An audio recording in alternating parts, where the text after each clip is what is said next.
할렐루야, 평촌교회를 섬기는 김소리 목사입니다. 성령님께서 함께하여 주시는 목요일입니다. 오늘 말씀을 묵상할 때 성령님께서 우리에게 위로와 소망을 주실 것입니다. 오늘 우리가 함께 묵상할 말씀은 열왕기하 4장 18절에서 37절까지의 말씀입니다. 소망과 기대의 마음을 가지고 하나님 말씀 앞으로 함께 가겠습니다. 열왕기하 4장 18절에서 37절 말씀입니다. 그 아이가 자라매 하루는 추수꾼들에게 나가서 그의 아버지에게 이르렀더니 그의 아버지에게 이르되 내 머리야 내 머리야 하는지라. 그의 아버지가 서환에게 말하여 그의 어머니에게로 데려가라 하매 곧 어머니에게로 데려갔더니 낮까지 어머니의 무릎에 앉아 있다가 죽은지라. 그의 어머니가 올라가서 아들을 하나님의 사람의 침상 위에 두고 문을 닫고 나와 그 남편을 불러 이르되 청하건대 사환 한 명과 나귀 한 마리를 내게로 보내소서. 내가 하나님의 사람에게 달려갔다가 돌아오리이다 하니 그 남편이 이르되 초하루도 아니요 안식일도 아니거늘 그대가 오늘 어찌하여 그에게 나아가고자 하느냐 하는지라. 여인이 이르되 평안을 비나이다 하니라. 이에 나귀의 안장을 지우고 자기 사환에게 이르되 몰고 가라. 내가 말하지 아니하거든 나를 위하여 달려가기를 멈추지 말라 하고 드디어 갈멜산으로 가서 하나님의 사람에게로 나아가니라. 하나님의 사람이 멀리서 그를 보고 자기 사환 게하시에게 이르되 저기 수넴 여인이 있도다. 너는 달려가서 그를 맞아 이르기를 너는 평안하냐 내 남편이 평안하냐 아이가 평안하냐 하라 하였더니 여인이 대답하되 평안하다 하고 산에 이르러 하나님의 사람에게 나아가서 그 발을 아는지라. 게하시가 가까이 와서 그를 물리치고자 하매 하나님의 사람이 이르되 가만두라. 그의 영혼이 괴로워하지만은 여호와께서 내게 숨기시고 이르지 아니하셨도다 하니라. 여인이 이르되 내가 내 주께 아들을 구하더이까 나를 속이지 말라고 내가 말하지 아니하더이까 하니 엘리사가 게하시에게 이르되 내 허리를 묶고 내 지팡이를 손에 들고 가라. 사람을 만나거든 인사하지 말며 사람이 내게 인사할지라도 대답하지 말고 내 지팡이를 그 아이 얼굴에 놓으라 하는지라. 아이의 어머니가 이르되 여호와께서 살아계심과 당신의 영혼이 살아계심을 두고 맹세하노니 내가 당신을 떠나지 아니하리이다. 엘리사가 이에 일어나 여인을 따라가니라. 게하시가 그들보다 앞서가서 지팡이를 그 아이의 얼굴에 놓았으나 소리도 없고 듣지도 아니하는지라. 돌아와서 엘리사를 맞아 그에게 말하여 아이가 깨지 아니하였나이다 하니라. 엘리사가 집에 들어가 보니 아이가 죽었는데 자기의 침상에 눕혔는지라. 들어가서는 문을 닫으니 두 사람뿐이라. 엘리사가 여호와께 기도하고 아이 위에 올라 엎드려 자기 입을 그의 입에 자기 눈을 그의 눈에 자기 손을 그의 손에 대고 그의 몸에 엎드리니 아이의 살이 차차 따뜻하더라. 엘리사가 내려서 집안에서 한번 이리저리 다니고 다시 아이 위에 올라 엎드리니 아이가 7번 재채기하고 눈을 뜨는지라. 엘리사가 게하시를 불러 저 수넴 여인을 불러오라 하니 곧 부르매 여인이 들어가니 엘리사가 이르되 내 아들을 데리고 가라 하니라. 여인이 들어가서 엘리사의 발 앞에서 땅에 엎드려 절하고 아들을 안고 나가니라. 엘리사를 잘 섬겼던 이 수넴 여인의 가정에 큰 어려움의 문제가 생겼습니다. 하나님께서 기적 가운데 주신 이 아들이 추수할 때 아버지에게 갔다가 내 머리야 하면서 쓰러진 것입니다. 그리고 그만 죽고 말았습니다. 너무나 비극적이고 슬픈 상황입니다. 이 수넴 여인은 믿음의 사람입니다. 이 믿음의 여인이 이 큰 고난의 문제 앞에서 어떻게 하나님께 반응했는지 말씀을 통해서 함께 살펴보기를 원합니다.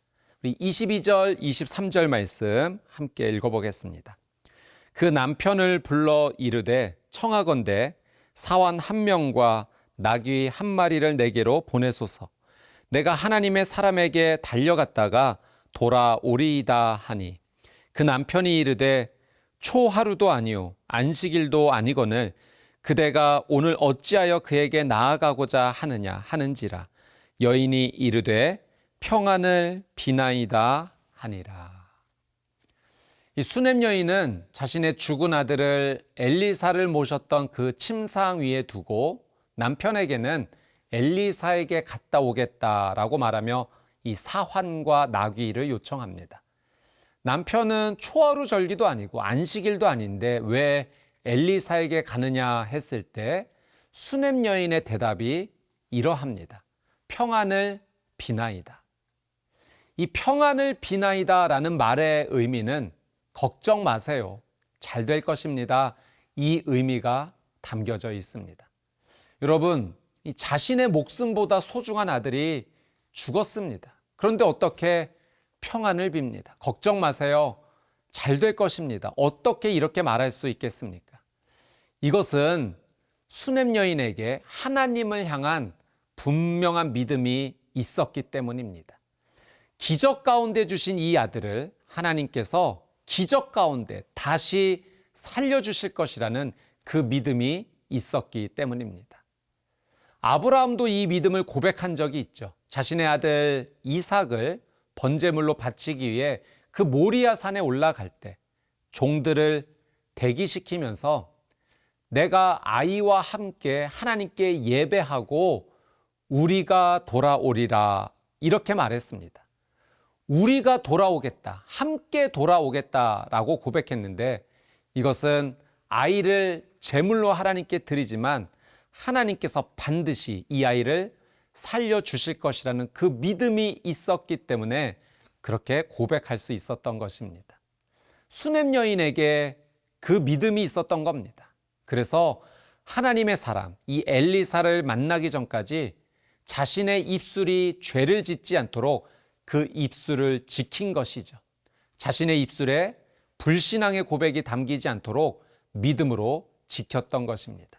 여러분, 사탄은 우리의 믿음을 무너뜨리기 위해서 우리의 입술에 불신앙의 말을 하라고 유혹합니다. 하나님을 원망하라고 부추기죠. 하나님께 불평하라고 유혹합니다. 수넴 여인처럼 입술에 불신앙의 언어를 담지 않고 믿음과 기도의 언어를 담으십시오. 하나님께서는 그 중심을 보시고 그 믿음대로 반드시 역사하실 것입니다. 오늘 이 하루의 삶에 여러분의 입술에 믿음의 고백만이 가득하기를 주님의 이름으로 축복합니다.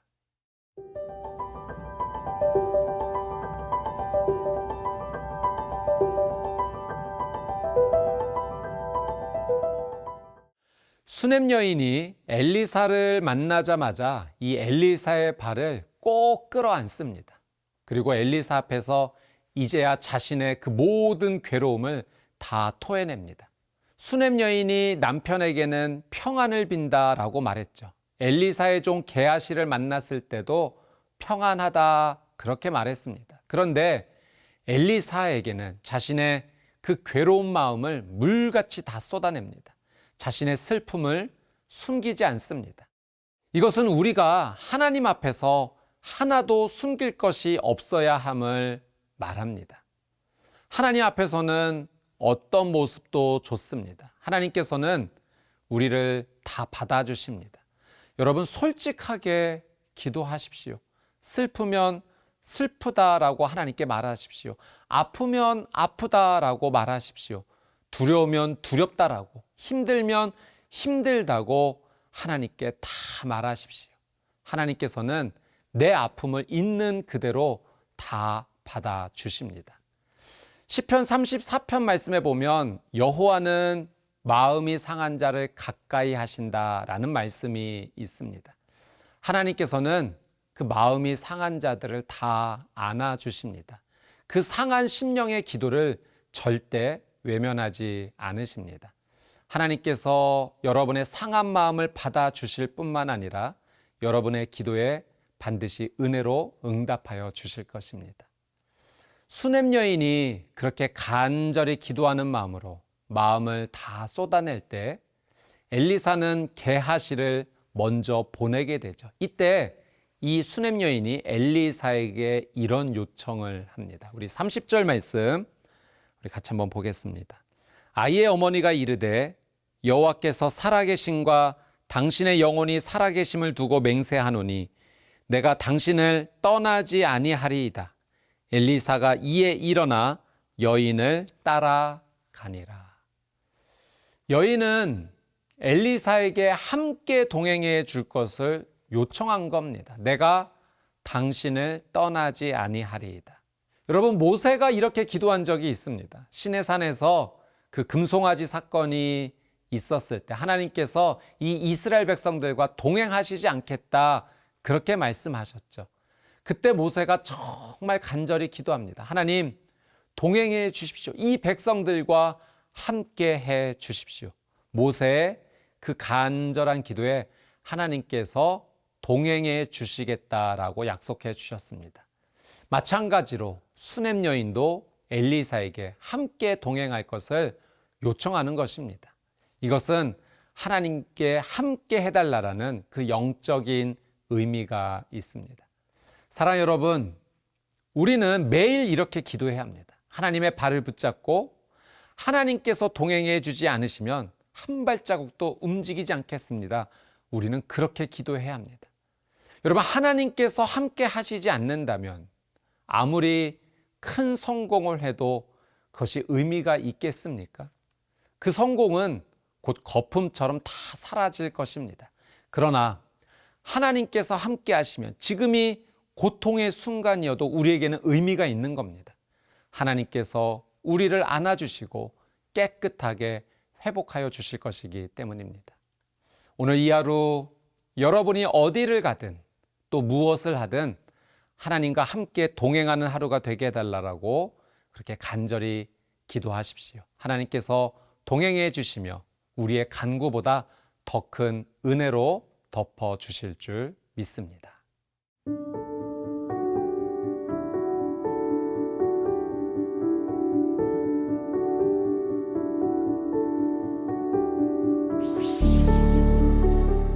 사랑하는 주님, 하나님을 믿고 하나님의 능력을 분명히 기대하지만 때때로 내 입술에 불신앙의 고백, 원망과 불평이 있었음을 회개합니다. 오늘 이 하루 나의 입술에 믿음의 고백, 말씀과 기도의 고백이 가득하기를 원합니다. 하나님의 발을 꼭 붙잡고 기도합니다. 하나님과 동행하기를 원하오니 성령님과 동행하는 복된 이 하루 되게 하옵소서. 풍성한 치유와 회복의 은혜를 주시는 하나님을 찬양하오며 예수님의 이름으로 기도드리옵나이다. 아멘.